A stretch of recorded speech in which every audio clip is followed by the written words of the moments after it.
Jesus te ensina que seu sacrifício não é em vão. Você já teve a sensação de estar lutando, se sacrificando, se doando, mas ninguém vê. Já sentiu que suas renúncias, suas lágrimas escondidas, suas orações solitárias parecem não ter valor algum? Que seu esforço para fazer o certo, para manter a fé, para andar em retidão, não traz nenhum reconhecimento? Será que alguém percebe? Será que Jesus enxerga tudo isso?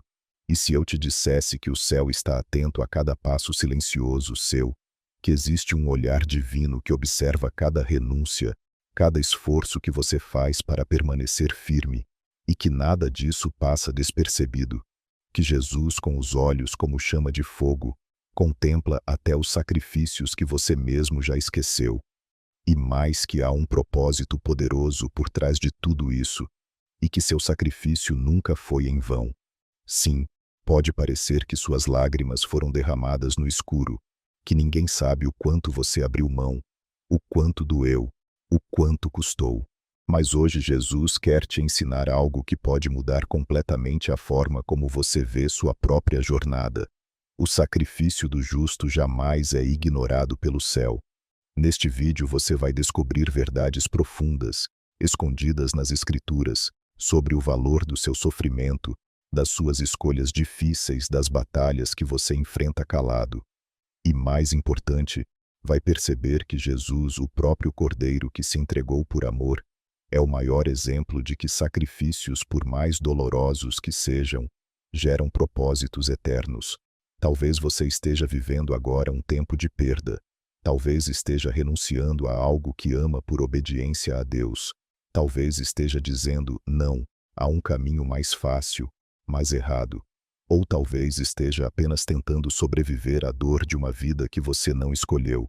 Seja qual for sua realidade, existe um segredo espiritual que poucos conhecem e que Jesus quer revelar a você hoje. Os céus se movem a partir de sacrifícios sinceros. Na lógica do mundo, só o que é visível tem valor. Mas na lógica do reino, os atos escondidos, as ofertas em silêncio, os nãos que você dá ao pecado, quando ninguém está olhando, tudo isso tem um peso eterno. E você não faz ideia do quanto o céu se alegra quando você escolhe permanecer fiel, mesmo quando ninguém te aplaude. Hoje, neste estudo, nós vamos caminhar por histórias bíblicas emocionantes. Vamos conhecer pessoas comuns como você que se sacrificaram em silêncio, mas que foram honradas por Jesus de formas extraordinárias. Cada exemplo será uma chave para você compreender que seu esforço tem um destino seu, sofrimento tem um propósito, sua dor está sendo escrita na eternidade. E o mais forte, você vai ver que Jesus também se sacrificou, e que por mais que ele tenha sido rejeitado, humilhado, crucificado, nada disso foi em vão, porque do seu sacrifício nasceu a nossa salvação. E da mesma forma da sua dor, pode nascer um propósito que você ainda não consegue ver. Então escute com o coração atento, porque talvez justamente neste momento, Jesus esteja respondendo suas orações mais secretas, aquelas que você nem teve coragem de colocar em palavras. Pode ser que este vídeo seja o sinal que você pediu, ou que mesmo sem pedir, Deus resolveu te entregar hoje. Você não está aqui por acaso. Há um mover divino acontecendo agora mesmo. E se você permanecer até o final, algo dentro de você vai mudar. Eu não digo isso com leveza, digo com a convicção de quem sabe que o Espírito Santo está usando este conteúdo para alcançar pessoas que já estavam prestes a desistir. Portanto, antes de começarmos, quero te convidar a fazer parte de algo maior. Escreva nos comentários a frase: "Meu sacrifício tem valor para Jesus". Isso é mais do que uma frase.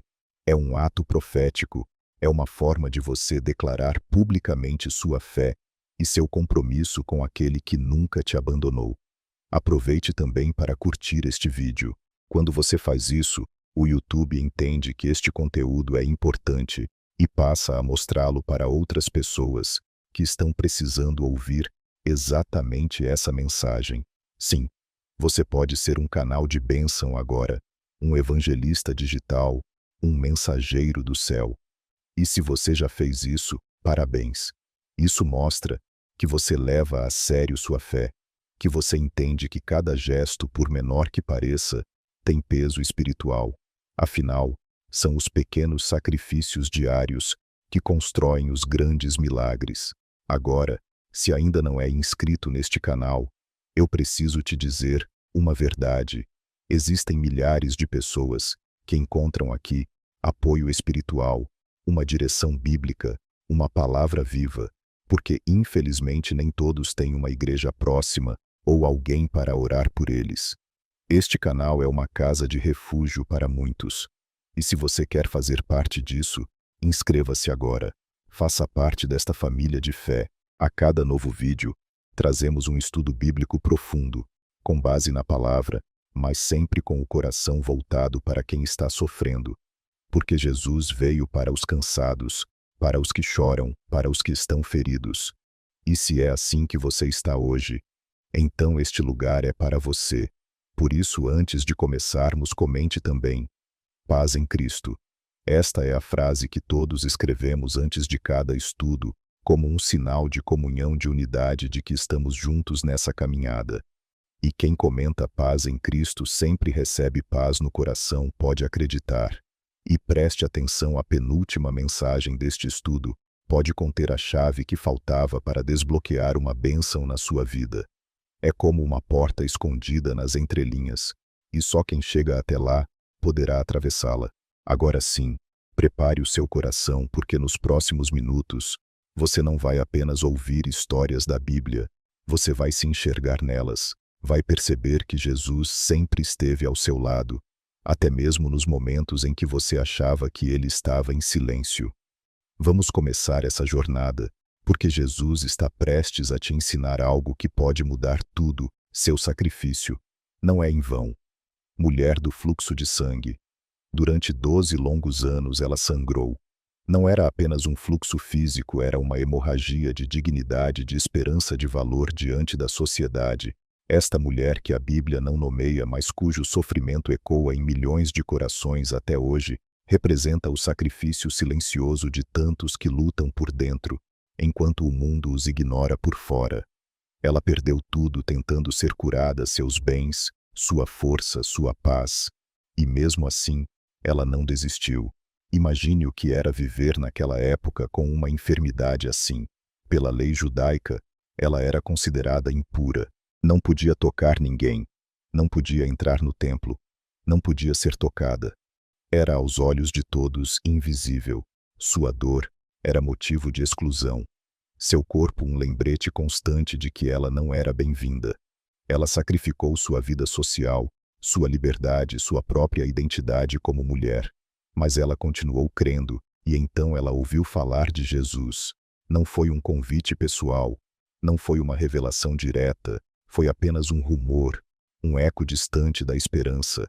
Mas bastou isso. A fé que já havia nascido dentro dela, mesmo em meio ao desespero, acendeu como brasa viva. Ela decidiu sair de casa, enfrentar a multidão, tocar aquele que ela sabia que podia curá-la. Mas entenda, essa decisão não foi simples. Ela sabia que ao fazer isso, poderia ser apedrejada. Era proibido uma mulher impura tocar em um homem, ainda mais em um mestre, um rabi. Ela arriscou tudo. O que move alguém a sacrificar a própria vida por uma chance? Fé.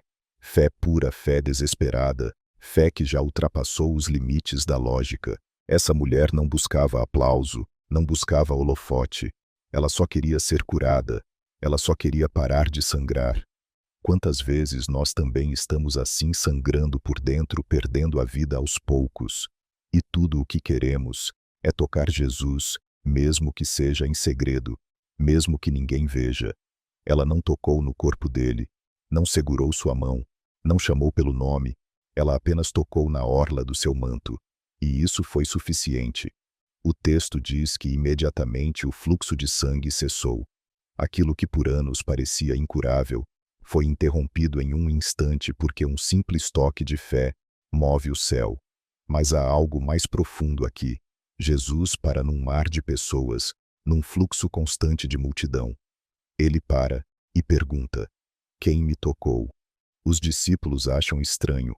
Afinal, havia uma multidão apertando Jesus, mas ele sabia. Aquele toque foi diferente. Foi um toque de entrega, de sacrifício, de fé genuína de alguém que havia apostado tudo em um só gesto, e isso parou o Filho de Deus. Veja o que isso significa. Jesus não responde à religiosidade. Jesus não se comove com o barulho da multidão, mas ele para por um coração sincero, por alguém que, mesmo ferido, sacrifica tudo para se aproximar dele. E quando a mulher com medo se apresenta achando que seria repreendida, Jesus a surpreende.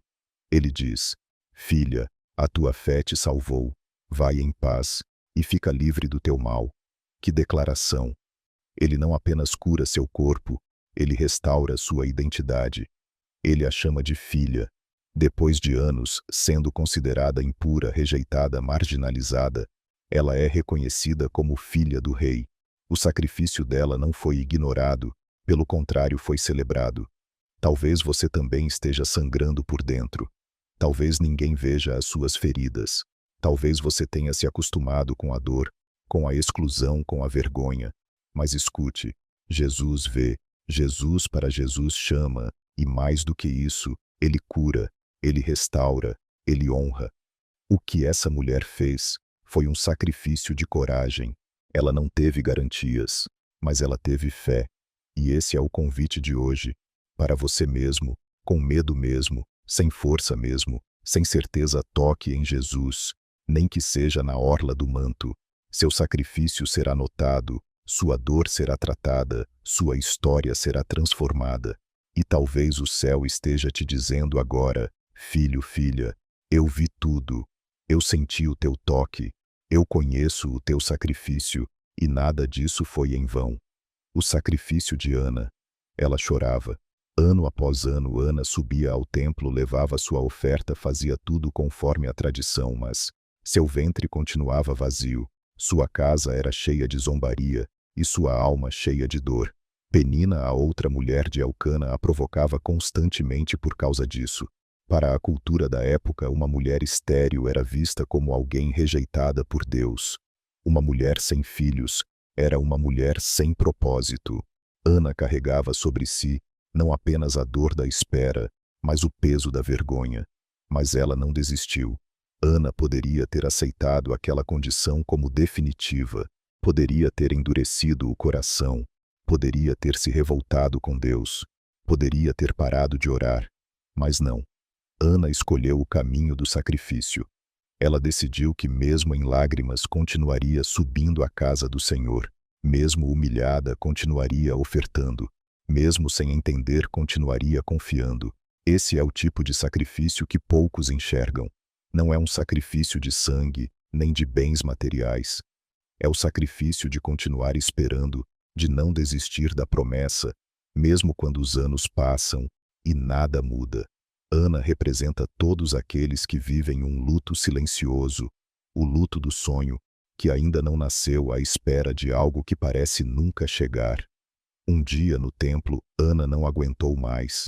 Sua oração foi tão intensa que o sacerdote Eli achou que ela estivesse embriagada, mas ela não estava bêbada, estava exaurida. Ela disse: Sou uma mulher atribulada de espírito. Derramei a minha alma perante o Senhor. 1 Samuel 1,15. Derramar a alma é o sacrifício mais íntimo que alguém pode fazer. Não é algo visível, não é algo bonito, é cru, é profundo, é real. Ana derramou sua dor diante de Deus como uma oferta, e naquele momento algo aconteceu. Não no útero dela, ainda não, mas no mundo espiritual. Uma aliança foi feita. Ela prometeu entregar o filho se o recebesse. Imagine isso. Ela passou anos pedindo algo, e no momento em que Deus finalmente lhe desse, ela devolveria. Isso é fé em outro nível. Isso é o sacrifício da renúncia antes mesmo da bênção se materializar. E foi isso que tocou o céu. O nome Samuel, que viria a nascer, significa pedido a Deus. Mas antes de ser um pedido atendido, ele foi um voto de sacrifício. Ana não queria um filho apenas para si. Ela queria cumprir um propósito maior. Queria oferecer algo a Deus que fosse fruto do seu sofrimento. E Deus ouviu, Deus respondeu. Deus abriu o ventre. Mas ele fez mais que isso, transformou a humilhação de Ana em honra. Ela, que era desprezada, se tornou a mãe do profeta que ungiria reis. Ana, a estéril, se tornou símbolo de oração fervorosa e de fidelidade inabalável. E tudo começou com um sacrifício invisível, o de esperar, o de continuar crendo, o de entregar antes de receber. Você que está ouvindo isso agora, talvez seu ventre esteja vazio de respostas. Talvez você tenha orado por anos e nada tenha mudado. Talvez você esteja no limite da frustração, prestes a deixar de subir ao templo, de orar, de esperar. Mas eu te digo com a autoridade da palavra, se você continuar derramando sua alma diante de Jesus, haverá resposta. Talvez não venha da forma que você espera, talvez venha com uma missão, mas virá. Porque o sacrifício da espera, da fidelidade, em meio ao silêncio da entrega, antes da conquista, esse tipo de sacrifício, Deus não ignora. Ele transforma lágrimas em sementes e sementes em destinos. Lembre-se, Samuel não foi apenas um filho para Ana, foi um divisor de águas em Israel. Foi um elo entre os juízes e os reis. Foi o resultado de uma oração que misturava dor e fé. Seu sacrifício pode ser exatamente isso, a ponte entre o presente e o mover profético de Deus na sua história.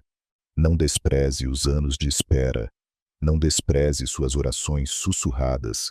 Não despreze o altar construído com lágrimas, porque o mesmo Jesus que viu Ana vê você. Se esta mensagem falou com você, escreva agora nos comentários: eu espero com fé e entrego com amor. Essa frase é sua semente de confiança, é sua oferta verbal, sua confissão pública de que o tempo de Deus é perfeito. E se você ainda não curtiu este vídeo, faça isso agora. Assim você ajuda esta palavra a alcançar outras Anas que estão esperando em silêncio e quase desistindo de orar. O servo sofredor de Isaías, 53. Quem acreditaria na nossa pregação? Quem daria crédito ao que ouvimos? Isaías começa o capítulo 53 com essas palavras, como se antecipasse a dificuldade do mundo em compreender o tipo de sacrifício que ele estava prestes a descrever. Não era o sacrifício de um herói forte e glorioso, admirado pelas multidões. Era o sacrifício de um homem rejeitado, esmagado pela dor, deformado pela violência. Um servo sofredor, um cordeiro em silêncio, um Messias que salvaria não pelo poder da espada, mas pela entrega da própria carne. Isaías 53 é uma das profecias mais profundas e emocionantes de toda a Bíblia. Escrita centenas de anos antes de Jesus nascer, ela descreve com precisão os detalhes da crucificação e do sofrimento de Cristo. É como se o profeta tivesse visto a cena com os próprios olhos. Foi desprezado e rejeitado pelos homens, homem de dores, e experimentado no sofrimento como alguém de quem os homens escondem o rosto. Foi desprezado, e nós não o tínhamos em estima. Isaías 53:3. Você já se sentiu desprezado, já foi tratado como se não tivesse valor, já foi esquecido, abandonado, subestimado. Então você entende o que Jesus sentiu. O sacrifício dele começou muito antes da cruz. Começou na rejeição, na incompreensão, no abandono. Começou quando ele escolheu deixar o céu para se fazer homem, sabendo que seria rejeitado pelos seus. Ele sabia o que o esperava, e mesmo assim, veio. O texto diz: certamente ele tomou sobre si as nossas enfermidades e levou sobre si as nossas dores. Verso 4. Esse é o centro da mensagem. Jesus não apenas se sacrificou, ele assumiu sobre si as nossas dores.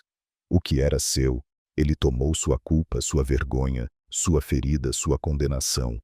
Tudo isso ele carregou, não porque você merecia, mas porque ele decidiu amar. Imagine o peso desse ato, o Filho de Deus inocente, santo, justo, se fazendo maldito por nós, morrendo a morte que era sua, suando sangue no Getsêmani, sendo açoitado como um criminoso, carregando uma cruz em silêncio. e ainda assim não abriu a boca. Como cordeiro mudo diante dos seus tosquiadores, ele não protestou.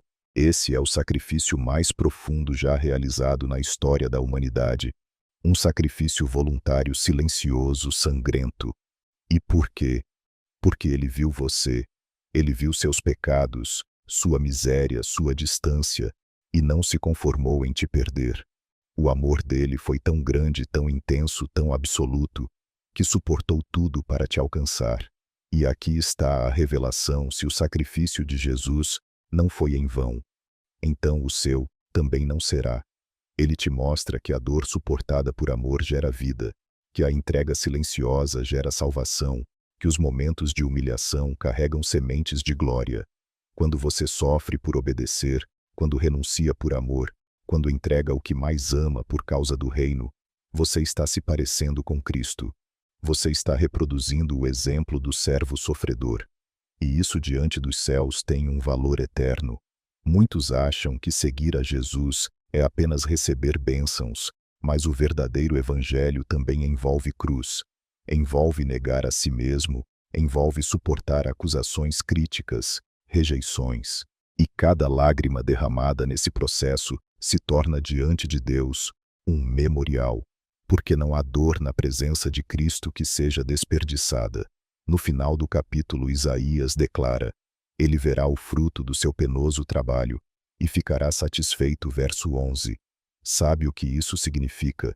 Que Jesus olhou para o sofrimento dele e viu que valeu a pena, que todas as feridas, todas as angústias, todas as chagas encontraram sentido quando você creu nele. Você é o fruto do sacrifício de Jesus, e o mesmo acontecerá com você. Pode ser que hoje suas renúncias não façam sentido, que sua entrega pareça tola aos olhos do mundo, que sua fidelidade esteja te custando tudo.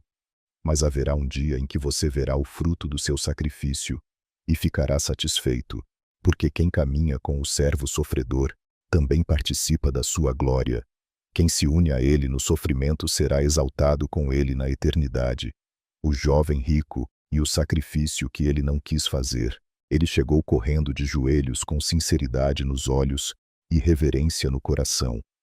O Evangelho nos apresenta esse personagem como alguém promissor, jovem, rico, líder religioso e ainda assim humilde o bastante para se ajoelhar diante de Jesus. Bom mestre, que farei para herdar a vida eterna? Essa foi a pergunta. Uma pergunta profunda, sincera e carregada de desejo de fazer o certo. Ele não queria apenas saber sobre salvação, ele queria viver a eternidade. Mas Jesus, que vê além das palavras, foi direto ao ponto mais sensível da alma daquele rapaz. Primeiro, o mestre o orienta sobre os mandamentos, e o jovem responde com segurança: tudo isso tenho guardado desde a minha juventude. Aqui está um homem religioso, obediente e correto, mas ainda falta algo, algo que ele mesmo sente, mas não sabe nomear. É por isso que está ali diante de Jesus. E então vem a resposta que muda tudo. Falta-te uma coisa, vai, vende tudo, quanto tens, dá aos pobres, e terás um tesouro no céu. E vem, segue-me. Marcos 10, 21. Silêncio. A Bíblia diz que o jovem ficou abatido e se retirou triste porque possuía muitas riquezas. O que aconteceu ali foi um choque entre dois mundos, o mundo do acúmulo e o reino da entrega. O jovem estava pronto para seguir regras, mas não para sacrificar o coração. Ele queria o céu, mas não queria abrir mão da terra. Ele desejava a eternidade, mas não queria soltar o presente. Jesus não queria apenas os bens daquele rapaz. Jesus queria libertá-lo de tudo que o prendia. Ele sabia que o coração do jovem estava escravizado pelas posses, pelo status, pela segurança que o dinheiro traz. E o chamado do reino é um chamado à liberdade, mas essa liberdade só é conquistada por meio da renúncia. Quantos de nós nos identificamos com esse jovem? Estamos dispostos a seguir Jesus até certo ponto, até que ele toque em algo que consideramos precioso demais. Pode ser dinheiro, mas também pode ser orgulho, conforto, uma relação, um sonho, um hábito.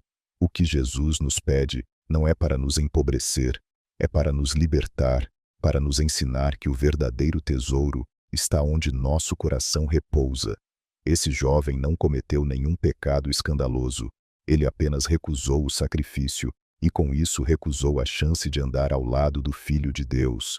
Você já pensou nisso? Jesus o convidou a segui-lo, a fazer parte do grupo seleto dos discípulos, a viver milagres, a ouvir palavras eternas, a sentar-se à mesa com o Salvador. Mas ele perdeu tudo, porque não quis sacrificar o que tinha. Isso nos ensina algo poderoso. Existem bênçãos que só serão alcançadas se estivermos dispostos a abrir mão de algo. A porta do reino é estreita, não porque Deus é exigente, mas porque Ele é verdadeiro, e sabe que o coração dividido nunca experimentará a plenitude da fé. Jesus não obrigou o jovem a obedecer, ele o amou. O texto diz que Jesus o olhou e o amou, mas respeitou sua escolha. Porque o amor verdadeiro sempre deixa espaço para a liberdade. Talvez hoje Jesus esteja te olhando com o mesmo olhar, e talvez esteja pedindo algo que você tem guardado, protegido, estimado. Pode ser um sonho que não nasceu dele, pode ser um plano que te afasta da cruz, pode ser uma vontade que parece boa, mas que no fundo é um ídolo. E o convite é o mesmo. Larga isso, vem, me segue. E você, qual será a sua resposta? Não se trata de perder, mas de trocar o passageiro pelo eterno. Não se trata de pobreza, mas de liberdade. Não se trata de uma exigência dura, mas de um convite a uma vida com Jesus, que é infinitamente maior do que qualquer coisa que possamos guardar com as mãos. O jovem rico foi embora triste, mas você não precisa ir. Você pode hoje mesmo dizer: Jesus, tira de mim o que me prende e me dá o que vem do céu. Se esta mensagem falou com você, comente agora: prefiro seguir Jesus do que segurar o mundo. Essa frase é sua entrega, seu altar, sua chave de libertação. E lembre-se de curtir este vídeo. Esse gesto simples pode libertar outras pessoas que estão presas a coisas que não conseguem soltar. O jejum de Jesus no deserto, 40 dias e 40 noites sem comida, sem companhia, sem conforto, apenas o silêncio seco do deserto, o calor impiedoso do dia, o frio cortante da noite e as tentações ardilosas do inimigo. Foi esse o cenário escolhido por Jesus para iniciar seu ministério. Ele poderia ter começado com milagres, com multidões, com curas e sinais. Mas não, Jesus começou com o sacrifício. O Espírito Santo o conduziu ao deserto, e ele obedeceu. Não foi o diabo, não foi o acaso, foi o Espírito. Porque antes de operar em público, Jesus precisava vencer em secreto. Antes de alimentar as multidões, ele precisou aprender a ficar com fome. Antes de curar os enfermos, ele precisou vencer a própria fraqueza. Porque é no deserto que o caráter é lapidado. É no jejum que a carne cala e o Espírito fala. Durante aqueles 40 dias, Jesus não apenas jejuou, ele se esvaziou. Ele se desfez de qualquer distração, qualquer apoio humano, qualquer segurança material. Ele se isolou, não para fugir, mas para se preparar. Porque grandes ministérios nascem da intimidade, e a intimidade se constrói na renúncia. O diabo astuto esperou o momento certo, o momento da fraqueza, e então veio com suas ofertas envenenadas. Se és o Filho de Deus, transforma estas pedras em pão. A primeira tentação mexe com a necessidade física, com a fome, mas Jesus responde com uma arma mais poderosa que qualquer espada, a palavra. Nem só de pão viverá o homem, mas de toda a palavra que sai da boca de Deus. Mateus 4:4. Aqui está uma verdade eterna: quando você decide jejuar, orar, renunciar, o inferno se levanta, mas o céu se manifesta. O diabo te tenta com o que te falta, mas Deus te fortalece com o que te sustenta. E o que te sustenta não é o pão, é a palavra. Na segunda tentação, o inimigo mexe com o orgulho. Se és filho de Deus, lança-te daqui abaixo. Uma tentativa de forçar Jesus a provar quem era. Mas quem conhece sua identidade em Deus, não precisa se exibir. E Jesus novamente vence com a palavra: não tentarás o Senhor teu Deus. Por fim, O diabo oferece os reinos do mundo em troca de adoração, uma tentativa desesperada de fazer Jesus pular o processo, pular a cruz, pular o sacrifício. Mas Jesus sabia: não há glória sem entrega, e responde: ao Senhor teu Deus adorarás, e só a Ele servirás. O deserto não derrotou Jesus. O jejum não o enfraqueceu, o fortaleceu. O silêncio não o quebrou, o moldou. Ele saiu de lá cheio do Espírito Santo, pronto para transformar o mundo. O que parecia perda foi preparo. O que parecia sofrimento foi alinhamento. O que parecia loucura foi estratégia celestial. E você já percebeu que há momentos em que o Espírito também te conduz ao deserto, momentos de escassez, de solidão, de provação, não para te destruir, mas para te capacitar. Porque o jejum é uma arma espiritual. Quando você abre mão do que alimenta a carne, você fortalece o espírito. Quando você silencia o corpo, a alma aprende a ouvir. Talvez você esteja vivendo um tempo de jejum, não apenas de comida, mas de respostas, de companhia, de estabilidade. E talvez esteja cansado tentando entender por que tudo ficou tão difícil depois que decidiu se aproximar de Jesus. Mas ouça isso: o deserto é o corredor do céu para os vencedores da fé. E todo sacrifício que você fizer nesse lugar será honrado. O próprio Jesus provou isso. Ele não precisava jejuar, ele não precisava se sacrificar, mas escolheu fazer, para nos mostrar que o sacrifício não enfraquece, fortalece, que a renúncia não diminui, engrandece, que o deserto não atrasa, impulsiona. E quando você jejua com propósito, quando renuncia por amor, quando se cala para ouvir, quando entrega o que dói, você está se alinhando com o próprio Cristo. Você está repetindo os passos do Mestre, e o mesmo poder que o sustentou naquele deserto também pode te sustentar agora. Maria Madalena e o perfume caro. A sala estava cheia, homens sentados, discursos religiosos, julgamentos silenciosos pairando no ar. Jesus, reclinado à mesa, observava tudo com seus olhos cheios de graça e verdade. E então ela entra sem ser convidada, sem ser esperada, sem dizer uma palavra, apenas entra carregando nas mãos o que tinha de mais valioso, um vaso de alabastro com um perfume caríssimo. Maria Madalena, a mulher de quem Jesus expulsou 7 demônios, agora entrava na casa de Simão o fariseu, para fazer algo que todos ali iriam criticar. Ela que fora desprezada, marginalizada, estigmatizada por sua história, agora se aproximava não como pecadora, mas como adoradora. O que ela tinha em mãos custava caro, mas o que ela tinha no coração custava ainda mais. Ela se ajoelha, quebra o vaso, derrama o perfume sobre os pés de Jesus e começa a enxugá-los com seus cabelos. Um ato de entrega total, de sacrifício de amor, sem reservas, de adoração, sem palavras. O perfume enche a casa, todos sentem o cheiro, mas nem todos compreendem o gesto. Para alguns aquilo foi um desperdício, um exagero, uma insanidade, um escândalo. Mas para Jesus foi um memorial eterno. Essa cena nos ensina que há sacrifícios que o mundo jamais vai entender. Existem entregas que parecem loucura para os homens, mas que são profundamente preciosas para Deus. Maria poderia ter vendido aquele perfume, poderia ter guardado para o seu futuro, poderia ter usado em outro momento, mas ela escolheu entregá-lo ali, naquele instante, aos pés do único que havia olhado para ela com dignidade. Ela não falou, mas seu sacrifício gritou, e Jesus ouviu. A verdade é que toda vez que alguém quebra seu vaso diante de Jesus, o céu se manifesta. Todo sacrifício verdadeiro feito com amor e fé atrai a atenção divina, porque Deus não rejeita um coração quebrantado, e muito menos um vaso quebrado, cheio de adoração. Naquele momento, enquanto Maria chorava, se humilhava e entregava seu bem mais precioso, os religiosos apenas observavam com desprezo. Simão pensou consigo mesmo: se este fosse profeta, saberia quem é essa mulher.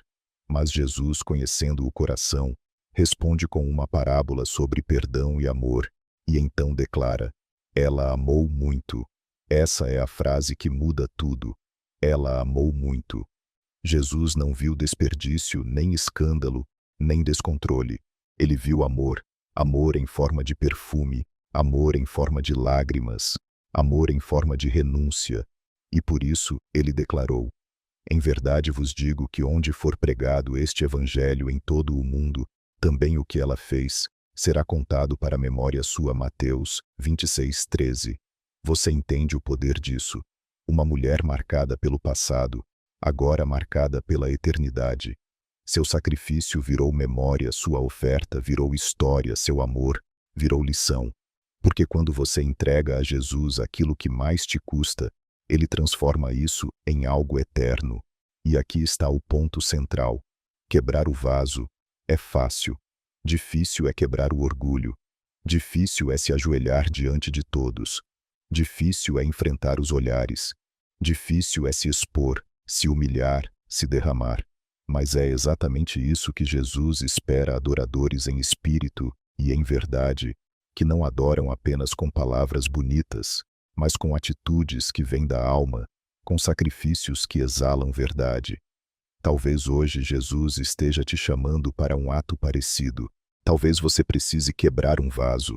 Talvez precise entregar algo caro, não em valor financeiro, mas emocional. Algo que você tem guardado com tanto zelo, mas que diante dos pés de Jesus precisa ser derramado. Pode ser uma dor, pode ser um trauma, pode ser um plano, pode ser um apego, pode ser o seu orgulho.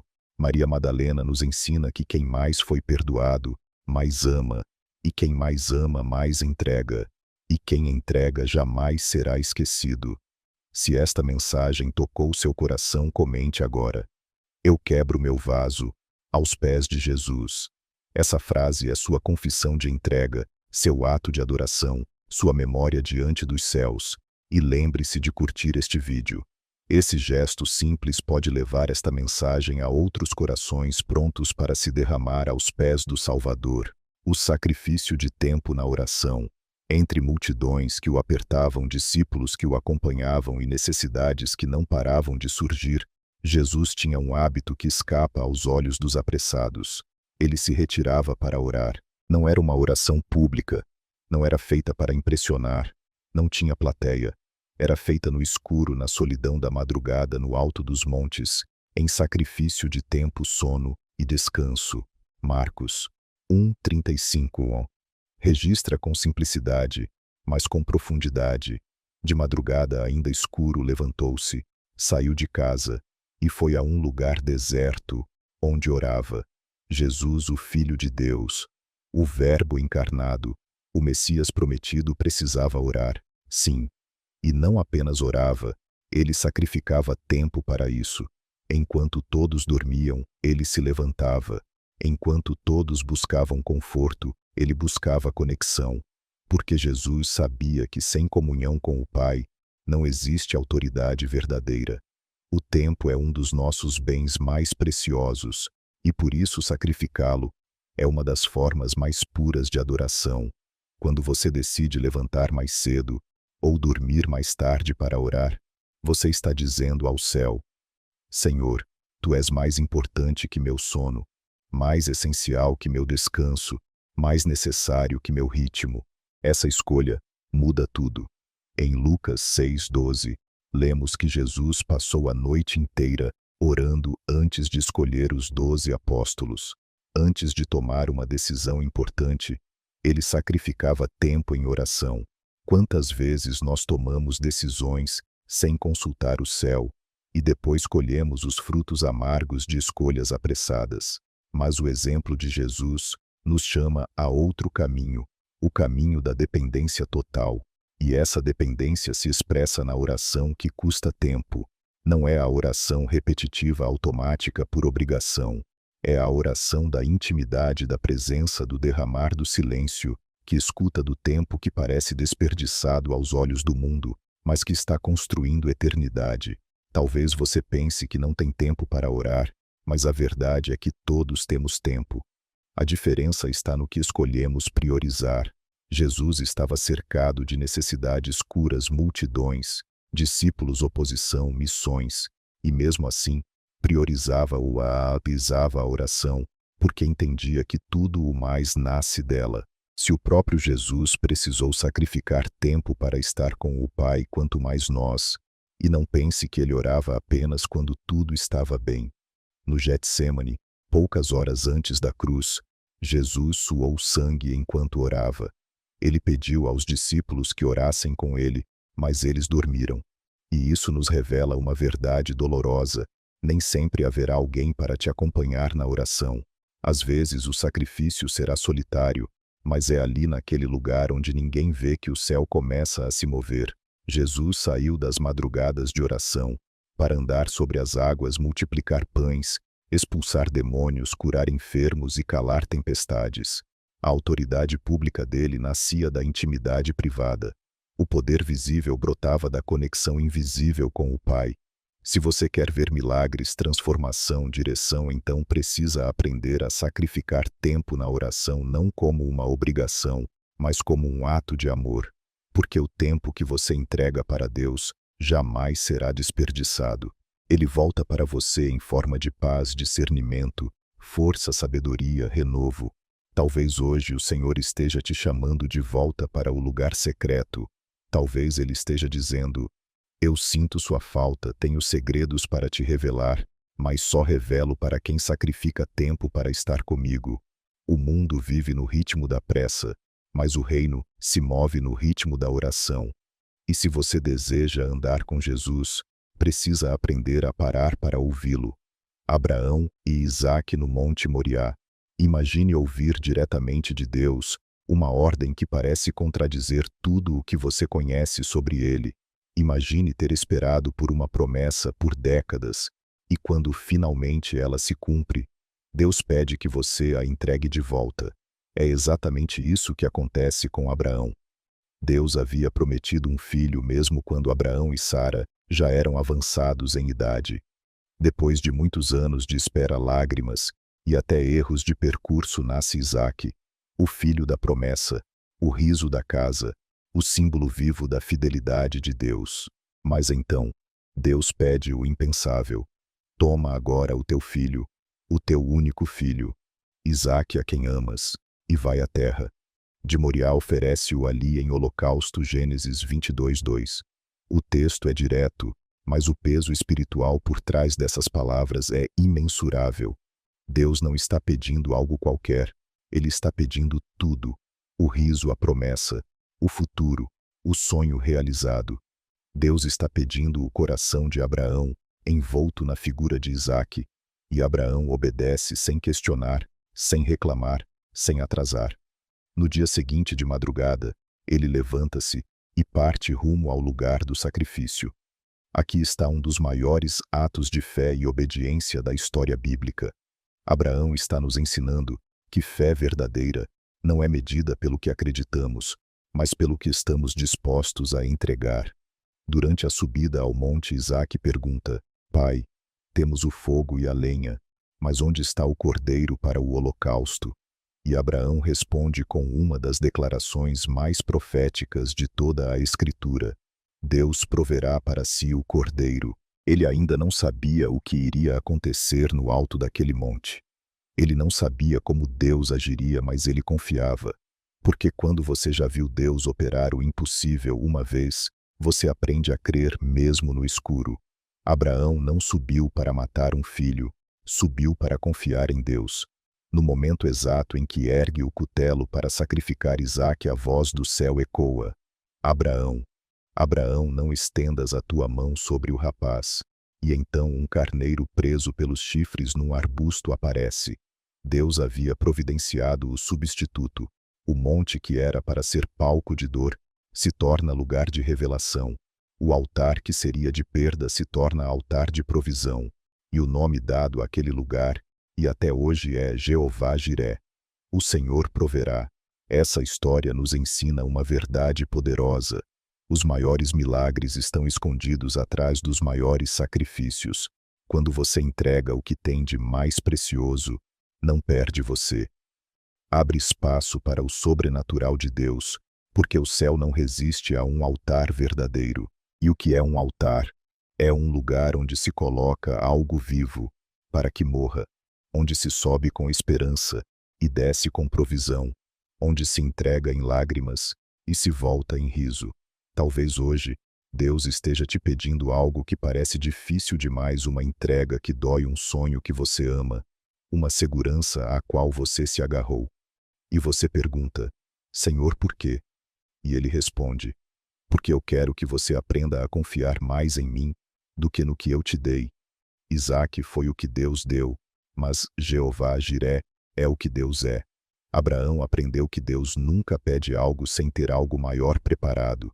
Ele sempre tem um carneiro preso no arbusto, sempre tem uma saída, sempre tem uma surpresa.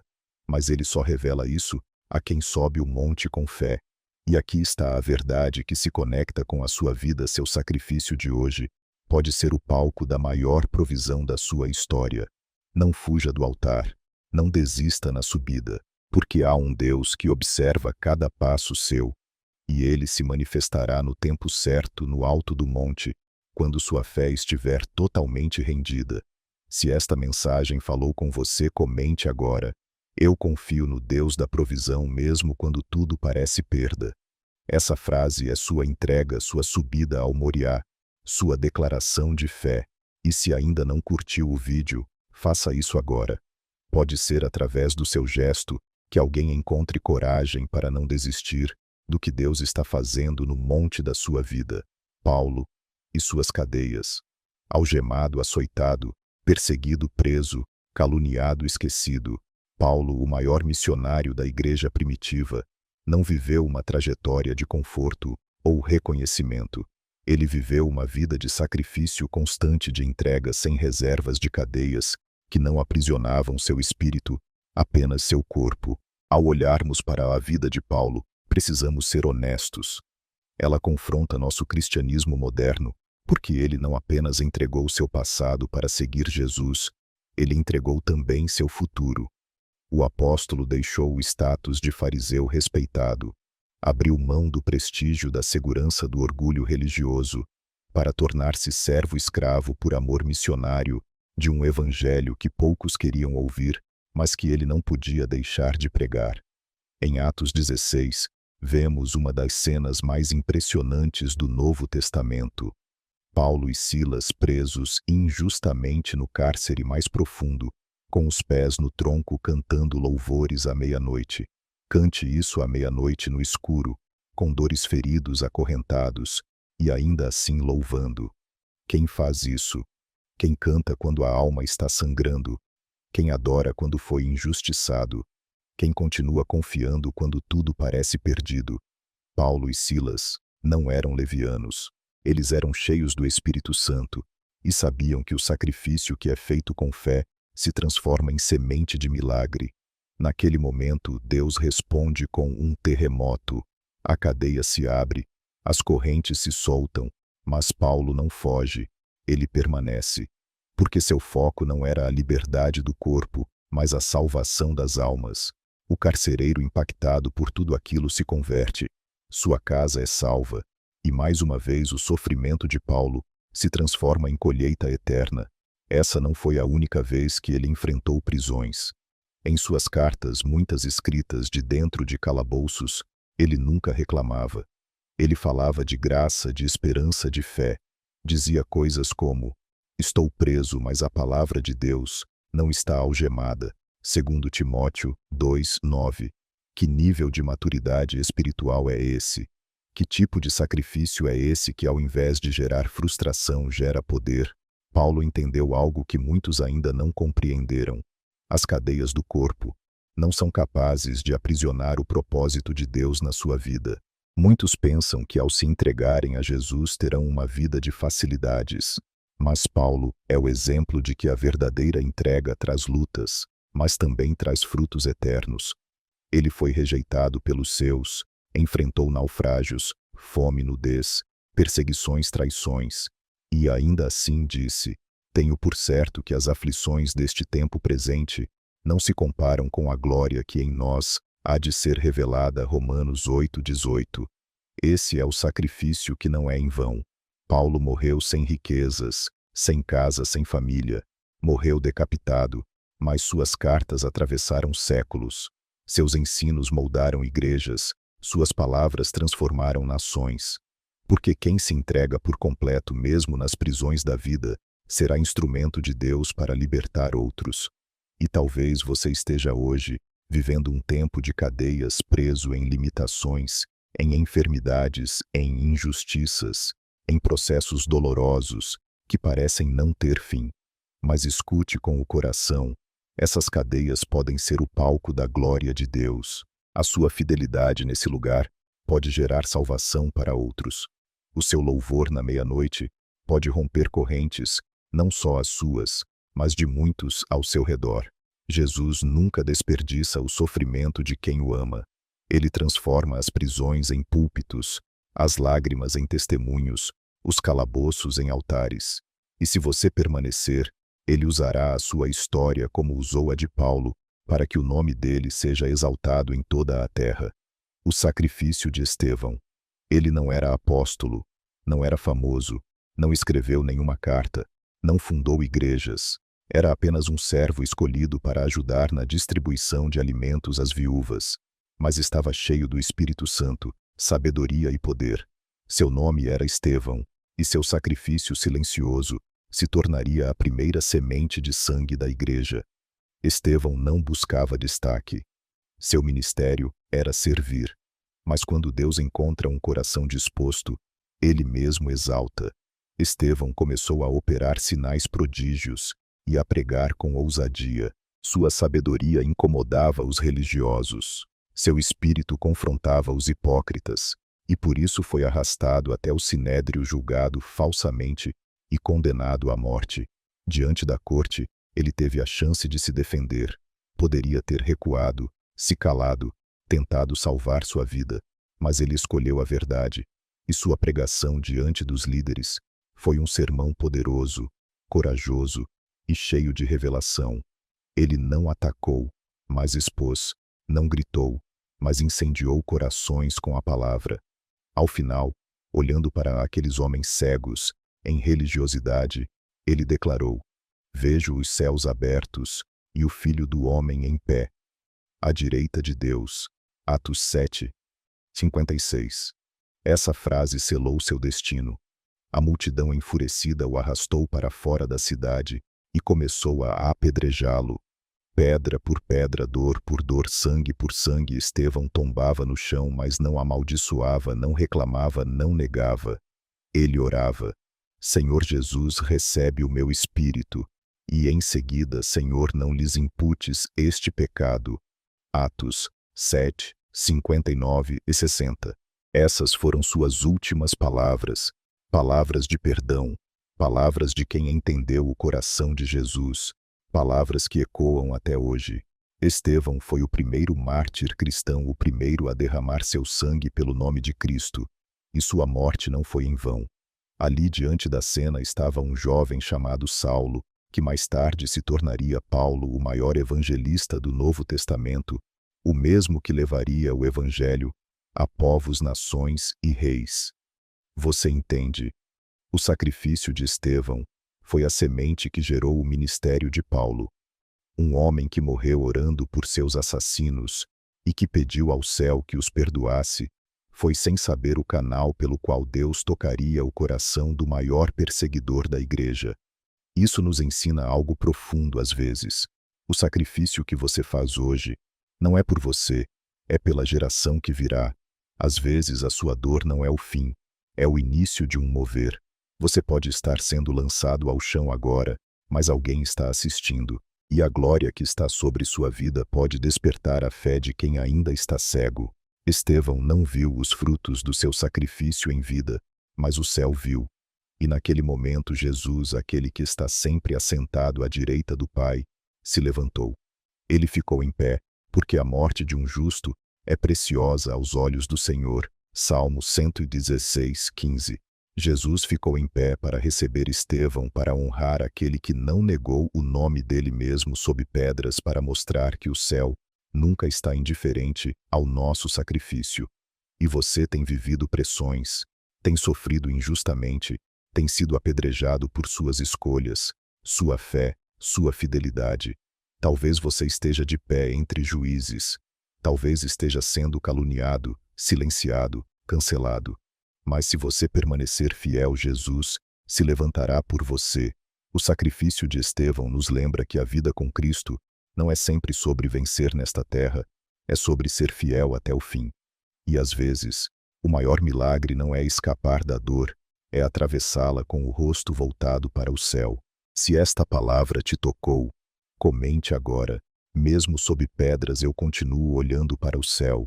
Essa frase é seu grito de fé, sua oração silenciosa, sua firmeza em meio à dor. E não se esqueça de curtir este vídeo. Isso ajuda esta mensagem a alcançar outros corações fiéis que estão sendo atacados, mas que não desistiram da cruz. A viúva que deu tudo. Jesus estava no templo, sentado em frente ao gasofilácio, o lugar das ofertas. Ele observava. Mas ele não estava apenas vendo o que os olhos humanos veem. Ele estava discernindo os corações. Muitos ricos se aproximavam e colocavam grandes quantias, generosas aos olhos da multidão. Era uma cena impressionante, talvez até aplaudida. Mas Jesus ficou em silêncio até que uma mulher se aproxima.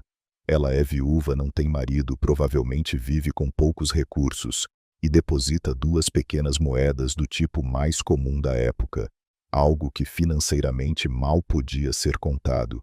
Ninguém anotou, ninguém celebrou, ninguém se impressionou, mas Jesus viu. Então ele quebra o silêncio e diz algo que atravessa séculos. Em verdade vos digo que esta viúva pobre deu mais do que todos os outros. Marcos 12:43. Mas, como assim? Ela deu menos em valor, menos em quantidade, mas deu tudo o que tinha. Não sobrou nada. Ela não ofertou da sobra, ela ofertou da necessidade. Não deu o que lhe era conveniente, deu o que lhe era vital. E é exatamente por isso que Jesus a exaltou. Porque para o céu a medida do sacrifício não é o valor que você entrega, é o quanto te custa. E aqui está o coração deste bloco. Deus vê o quanto dói, o quanto você abriu mão, o quanto você poderia ter guardado para si, e mesmo assim, entregou. Essa mulher representa todos aqueles que fazem ofertas invisíveis. Gente que entrega o pouco que tem, mas o faz com o coração inteiro, que sacrifica não apenas recursos, mas tempo, fé, disposição, amor, que mesmo em escassez, prefere honrar a Deus do que manter o pouco que possui. Talvez você se sinta assim como alguém que tem pouco para dar, pouca força, pouca esperança, pouco dinheiro, pouca fé. E você pensa: Deus não deve se importar com a minha oferta. Mas hoje o céu te responde com esta história. Sim, ele se importa, porque Jesus não mede como o mundo mede. Enquanto os homens olham para o valor, Deus olha para o coração. Enquanto os homens aplaudem grandes ofertas, o céu se comove com entregas verdadeiras.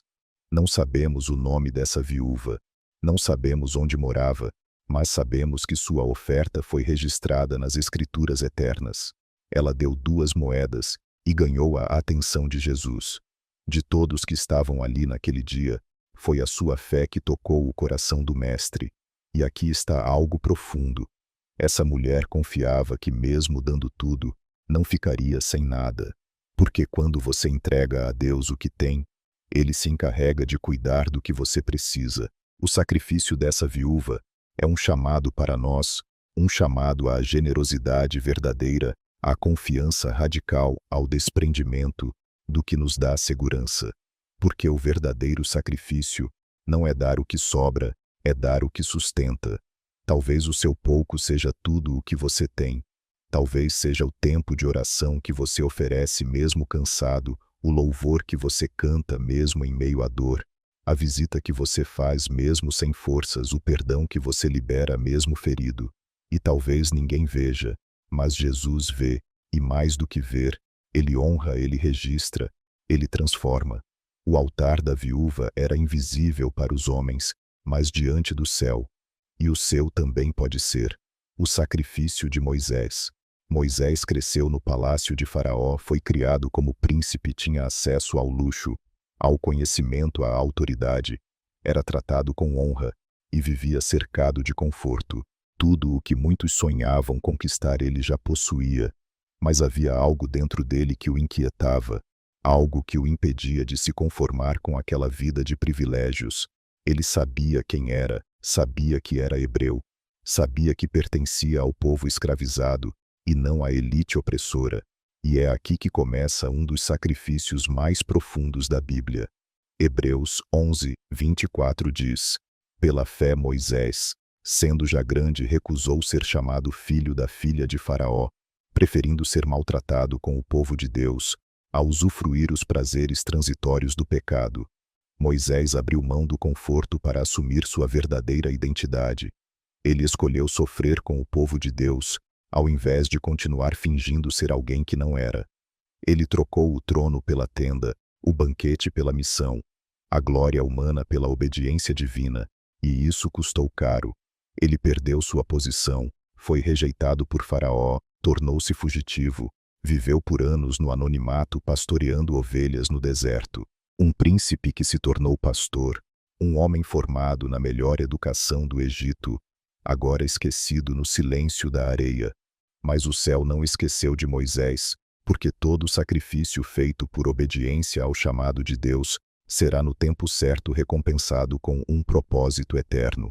Quando Moisés achava que sua vida havia terminado, Deus aparece em uma sarça ardente e o chama pelo nome. E então aquele homem rejeitado, exilado, quebrado, é comissionado para libertar uma nação inteira. Você entende a conexão? Se Moisés tivesse permanecido no palácio, teria vivido como um príncipe, mas ao abrir mão, ao sacrificar tudo por fidelidade ao povo e ao chamado, ele se tornou um libertador, o homem que falou com Deus face a face, que abriu o mar, que recebeu as tábuas da lei, que conduziu Israel durante 40 anos. O sacrifício de Moisés não foi apenas uma decisão de vida, foi uma semente de eternidade.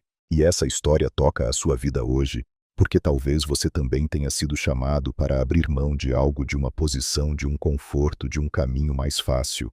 E talvez isso tenha te levado ao deserto, ao anonimato, ao lugar onde parece que nada acontece.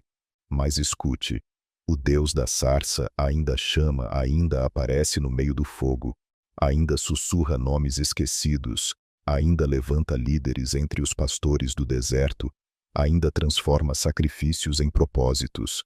Moisés sacrificou um reinado para viver uma missão, e você está disposto a sacrificar o que te acomoda para viver o que te transforma.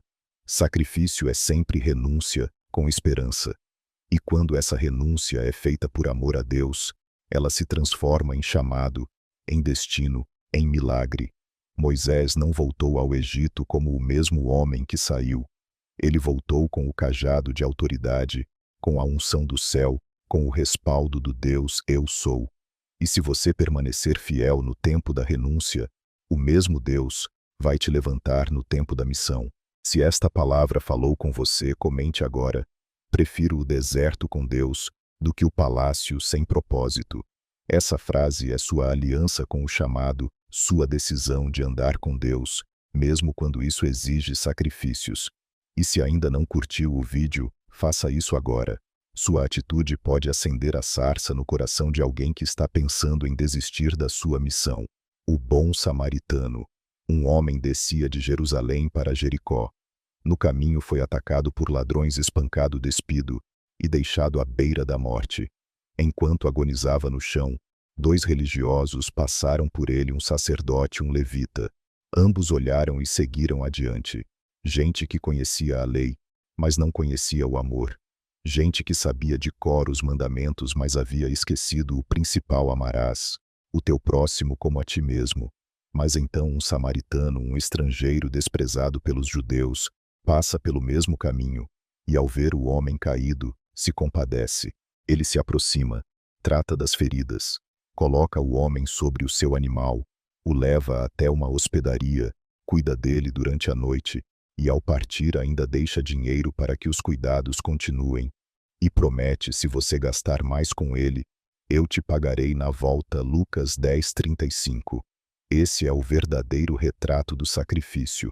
Não um ato impulsivo ou superficial, mas uma entrega contínua, custosa, incômoda, amorosa.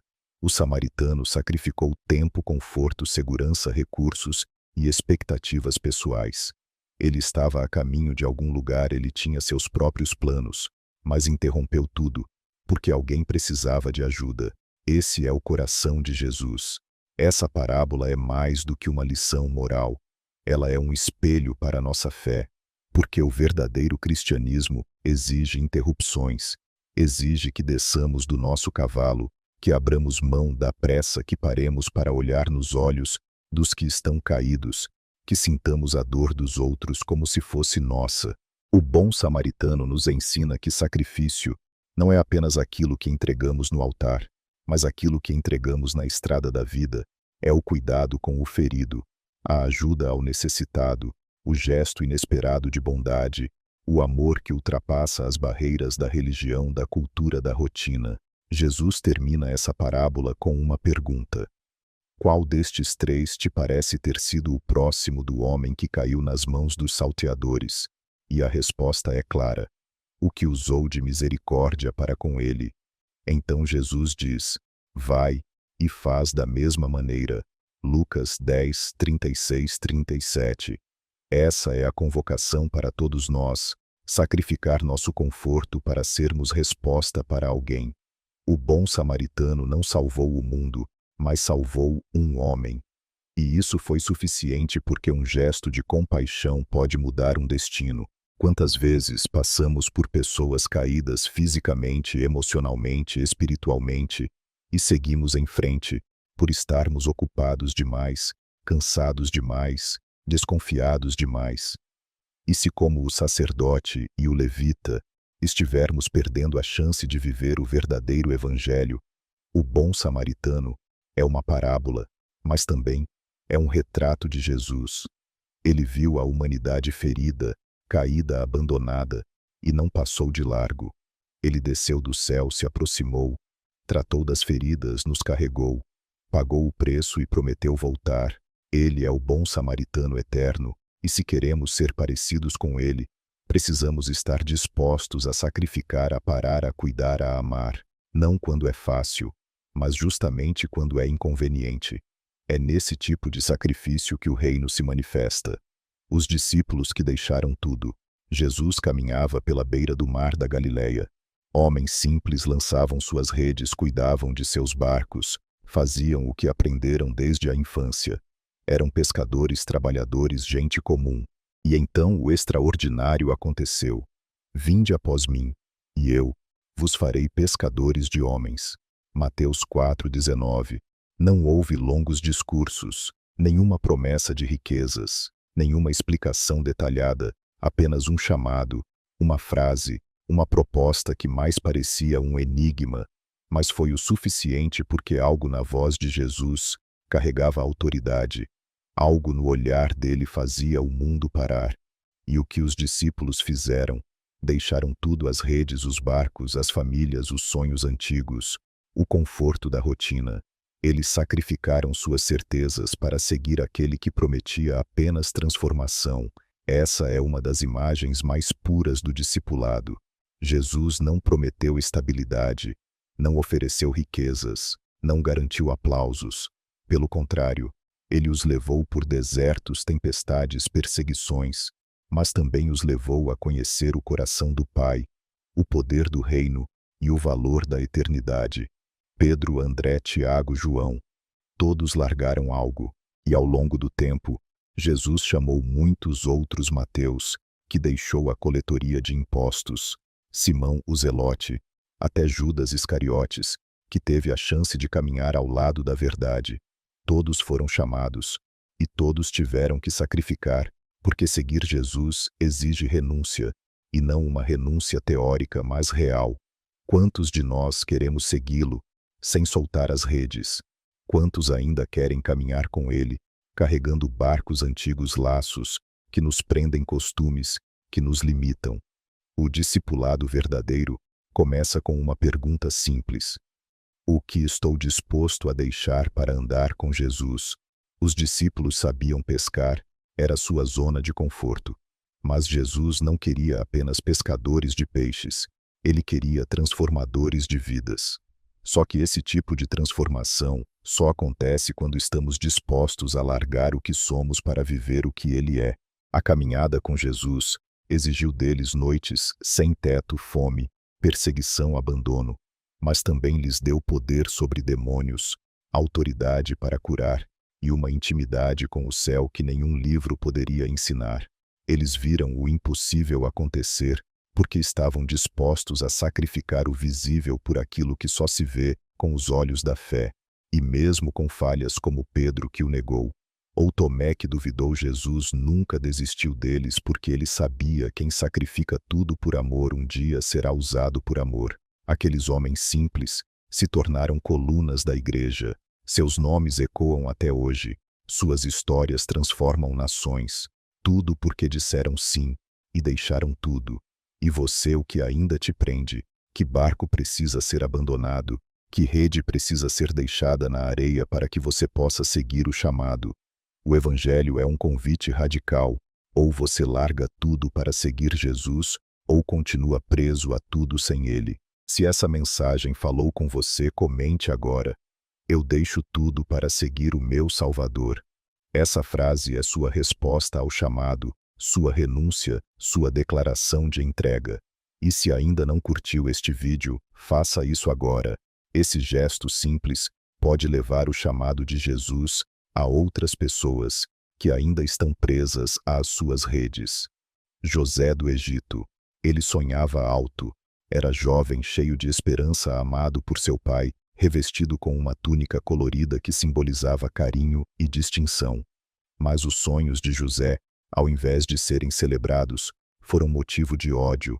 Seus próprios irmãos o invejavam, e isso os levou a fazer o impensável: jogá-lo em uma cova, vendê-lo como escravo, apagar seu nome da família. O que se segue é uma sucessão de sacrifícios profundos. José, ainda adolescente, é levado ao Egito como mercadoria. Ele perde tudo: casa, nome, liberdade, juventude, mas não perde sua fé. Em meio à dor da traição e à escravidão em terra estrangeira, ele continua crendo. Na casa de Potifar, José se destaca. Trabalha com excelência, fidelidade, integridade, mas quando se recusa a deitar-se com a esposa do seu senhor, um ato de honra a Deus, é caluniado e jogado na prisão. Mais uma vez, José sacrifica o próprio bem-estar para permanecer fiel, e mais uma vez, é pago com sofrimento. Na prisão, José não se entrega ao vitimismo. Ele serve e interpreta sonhos, consola outros presos. Mas mesmo quando ajuda o copeiro do rei, é esquecido por 2 anos. Esquecido por homens, mas não por Deus. Porque todo sacrifício feito em silêncio diante dos homens é escrito em voz alta no céu. E então, no tempo exato, o faraó sonha. Nenhum sábio do Egito consegue interpretar. É aí que José é lembrado. Trazido à presença do rei, ele interpreta os sonhos, revela a sabedoria divina, e em um único dia, sai do cárcere para o trono de prisioneiro, a governador de escravo, a salvador de uma nação. Mas o ponto mais profundo desta história não está no palácio, está no reencontro. Anos depois, os irmãos que o traíram vêm ao Egito em busca de alimento. Não o reconhecem. Estão diante do homem mais poderoso da terra, sem saber que é o irmão que deixaram para morrer. José poderia vingar-se, poderia castigá-los, mas ele sacrifica o rancor, sacrifica o direito de revidar, sacrifica o orgulho e chora. Eu sou José, vosso irmão, a quem vendestes para o Egito. Gênesis 45, 4. E em seguida uma das declarações mais poderosas da Bíblia: vós, na verdade,